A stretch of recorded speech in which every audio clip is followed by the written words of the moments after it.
Hello, dear fans, friends, and subscribers. Welcome to your exciting show, the cricket show, with your host Ram, the Cricket Happening Show. On this Cricket Happening Show, it's going to be the 4 days play in Dubai between Australia and Pakistan. As Pakistan captain Sarfraz Ahmed actually did a bold declaration by declaring the innings closed at 181 for 6, thus setting Australia a target of 462 runs for victory, and they were 136 for 3 at close of play on the 4th day, with the Australians requiring another 326 runs with 7 wickets remaining to go and win the first test match against Pakistan, where definitely the odds are stacked against Australia, one could say. Now, so that is something I'm going to talk about. And the first ODI between England and Sri Lanka unfortunately was truncated due to rain, and with only 15 or 16 overs bowled, England were 92 for 2, which I will just have a brief look at, and then we have a look at some cricket news as well. But first, let's head on to the Dubai cricket ground and see what really happened. So Australia resumed their, it was not Australia, it was Pakistan who resumed on their overnight score after, as you know, they lost 3 quick wickets early, but they got some support. Imam-ul Haq went on to make 48 with 4 boundaries. Haris Sohail made 39 with 2 boundaries. He was a victim of the bowling of Labuschagne, and Asad Shafiq chipped in with 41, 3 fours, 1 6. And Babar Azam was not out on 28 with 1 4. And when the last wicket fell of Asad Shafiq, Sarfraz Ahmed, who was slated to come in, instead decided to call his boys over, and that was the declaration from the Pakistan captain, keeping in view. So he definitely, Sarfraz Ahmed has already kept it in view that he wants to go and win this test match. And Sarfraz Ahmed declared the innings close at 181 for 6, thus setting the Aussies 462 runs for victory. Now, Mitchell Starc 6 overs 1 for 18, but 2 for 58 for Nathan Lyon, 3 for 83 for John Holland, and then Labuschagne picked up 1 more wicket in the second innings as well, which was 1 for 9. Now, Australia were given a target of 462 to win, and they started off with Arun Finch and Usman Khawaja once again. As you would remember, last time in the first innings they took it till lunch, and then was a spectacular collapse. And today they started off by playing well till the tea time interval, where they really put on a very good partnership. Once again, they put on 87 runs partnership with Arun Finch and Usman Khawaja in particular looking very confident at the crease, and they was doing a very good job at the crease. Arun Finch made 49, and at tea time they were placed they were pretty placed, I would say. I mean, they were in no trouble with Arun Finch and Khawaja going to tea with no wicket lost as the opening partnership was going on. But after tea, as to what happened in the first day, the only difference being that they lost 3 wickets, and then there was a recovery stage by Usman Khawaja and Travis Head. But the first wicket to go after the tea interval, it was about Mohammad Abbas actually striking thrice on the same score, and that was really tremendous bowling from Mohammad Abbas. Mohammad Abbas struck in the first over, actually picked up the wicket of Arun Finch. Arun Finch was the first to go. Now this was a ball which was shaping back at him, and the impact was on line, and Arun Finch was playing half cock to it, and that was he never expected the ball to come back in such a sharp manner, but it was all over. Finch was gone. LBW bowled Mohammad Abbas for 49 with 5 boundaries. Sean Marsh came in and left very early, as Mohammad Abbas in the same over picked up the wicket of Sean Marsh. That was a wonderful delivery from Mohammad Abbas.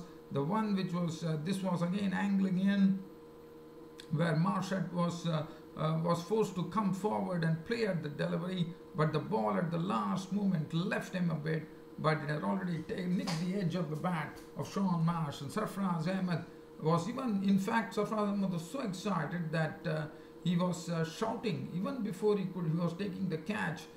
He was shouting, he was so happy, and he took the catch.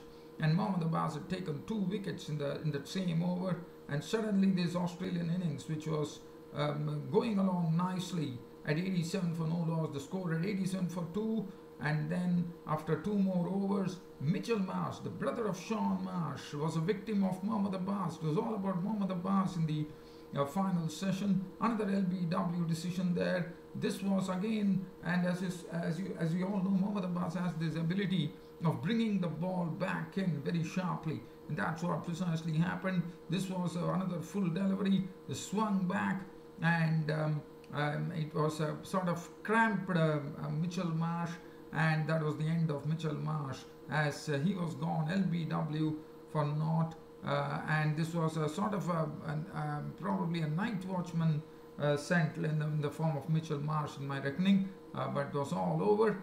Mitchell Marsh was gone, and the England and the Australian score, which was going along very nicely, 87 for no loss, now read a sorry 87 for 3, and one was thinking that probably it is going to happen as if in the first innings, but lucky enough, Usman Khwaja really stayed at the crease, played the spinners very well, and Travis said on his debut this time definitely knew that he had a job to do. He really reined himself very well, and from 87 for 3, the Aussies reached the safety of 136 for 3 at the end of the 4th day, with 326 runs still required, with Usman Khwaja at stumps on the 4th day, not out on 50 with 6 boundaries, and Travis said not out on 34 with 4 boundaries, and that was the story of the day. So the Aussies still required 326 runs, and we are going into the final day, and one knows when we are going into the final day, already the pitch has been definitely turning, and one is expecting a lot more turn tomorrow, and I have a feeling Yasir Shah will be coming into the equation very soon. Mohammad Abbas did a good job to actually reduce the burden on the spinners by scalping 3 wickets for 26 with 11 overs and 2 maidens. Hafiz 2 overs for 10. Yasir Shah 15 overs, none for 42. Not taken a wicket in the whole match, which is very surprising. Wahab Riaz none for 13. Bilal Asif on the second innings could not do much. 13 overs, 3 maidens, 40 runs, so no wicket. So that's the match situation, and well, one could definitely say that Pakistan are definitely favourites to win the first Test match against Australia in Dubai, looking at the situation. But if you look at the Australian lineup, they still have Travis said and Khwaja have to really go a long way, and then they have Labuschagne, who is making his debut, as we know, and Tim Payne, the captain. So other than that, they don't have much batting to come. So that really tells me, unless Usman Khwaja and Head can really take it on, I think Aussies will probably play for a draw here for sure.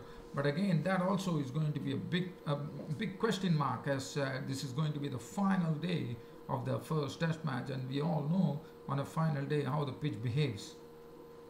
So that is as far as Australia versus Pakistan was concerned. Now, the first ODI, we were all looking forward to this happening, England taking on Sri Lanka in the first ODI today at Dambulla, but it was not good news. The rain started pelting after, I think it was 16 overs, which was bowled, and then there was no further play because of heavy rain.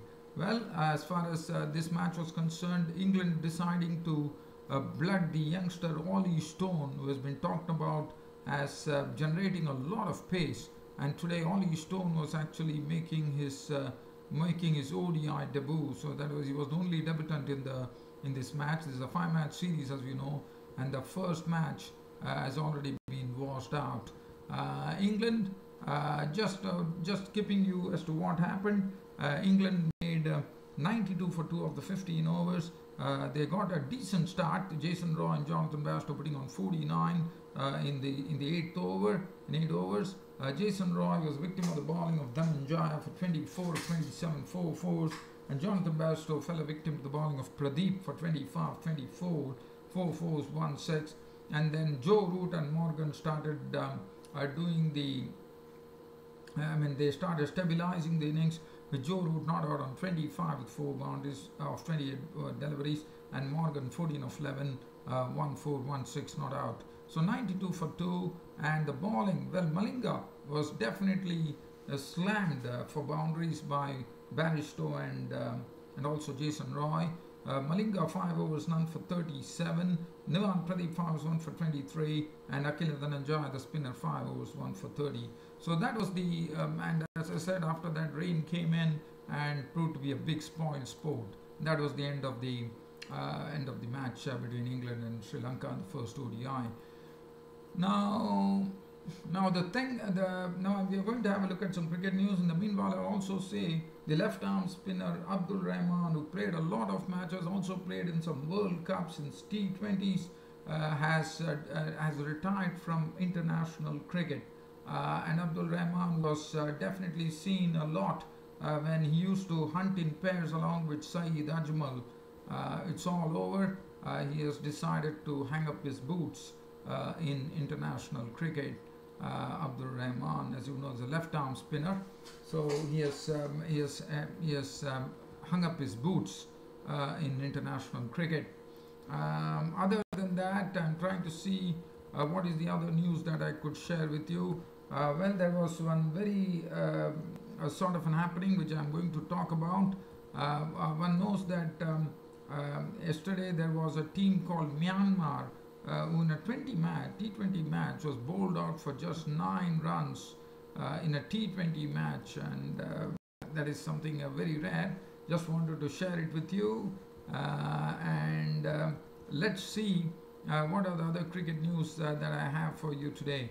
The other cricket news that I have for you, as I told, I've talked about Pakistan's Abdul Rahman retiring for international cricket, and in the Plunket League in New Zealand, Trent Boult actually hit the off-spinner Mark Craig for 4 sixes, I suppose, and he collected 28 runs in a single over, and Trent Boult notched up his highest ever score.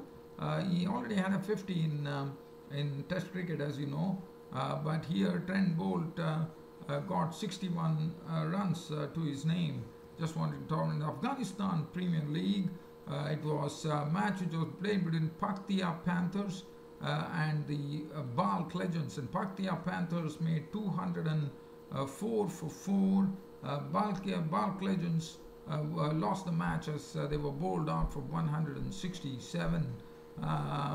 So let's have a look at what really happened between the Paktia Panthers, and meanwhile I'll give you another information. Now we are talking about the ICC World 2020 Asia Region Qualifier B, which is being played in Kuala Lumpur in Malaysia, and the Chinese team was totally routed by Nepal, as the China were bowled out for just 26 runs in a 20 T20 overs game, and Nepal actually cleared it up in 1.5 overs. They just smashed the Chinese bowling to make 29 of just 11 deliveries and won the match. So China bowled out for just 26. So that is something that I wanted to share. And a former West Indian player who was a graceful player at that, and especially his cover drives or something, was a treat to watch. His name is Carl Hooper, who is entering who is actually will be a commentator for the India-West Indies series. So Carl Hooper, one would remember what a wonderful player he was. He was very cool as a cucumber captain as well, and was a successful captain as that. Just talking about the Afghanistan Premier League, I'll be trying to do it on my Twitter, but Afghanistan Premier League, as I said, the Paktia Panthers beating the Balk Legends, and Cameron Delport made 70 runs and he took the Man of the Match award. Well, dear fans and subscribers, that's about it as far as today's cricket show goes. Hope you all love this cricket broadcast of mine. With my next cricket broadcast coming up tomorrow, it's time to say good night.